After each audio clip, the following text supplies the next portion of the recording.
আজকে বানাচ্ছি তড়কা ম্যাগি। তার জন্য কড়াইয়ে প্রথমে জল দিয়ে দিয়েছি, জলটা ফুটে গেছে। এরপরে ম্যাগিগুলোকে টুকরো করে দিয়ে দিচ্ছি। এর সাথে এবারে আগে থেকে বানিয়ে রেখেছিলাম তড়কাটা পেঁয়াজ কুচি, লঙ্কা কুচি, তারপরে হচ্ছে আদা কুচি, রসুন কুচি, টমেটো কুচি সব প্রথমে ভেজে নিয়েছিলাম। ভেজে নিয়ে এতে তড়কা মশলা, ধনে পাউডার, হলুদ গুঁড়ো, কাশ্মীরি লঙ্কার গুঁড়ো দিয়ে সব ভালো করে কষিয়ে নিয়েছিলাম। এরপরে সেদ্ধ করে রাখা নুন হলুদ দিয়ে সেদ্ধ করে রাখা তড়কা ডালটা দিয়ে তড়কাটা বানিয়ে নিয়েছিলাম। এর সাথে একটু ডিমও দিয়ে দিয়েছিলাম।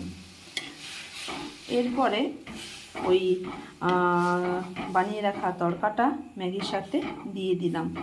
এটা এবারে ফুটতে দেব। আর এর সাথে উপর থেকে দিয়ে দেব কুচনো পেঁয়াজ।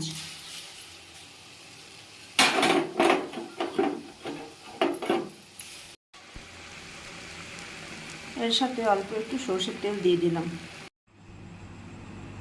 আমার তড়কা ম্যাগি কমপ্লিট।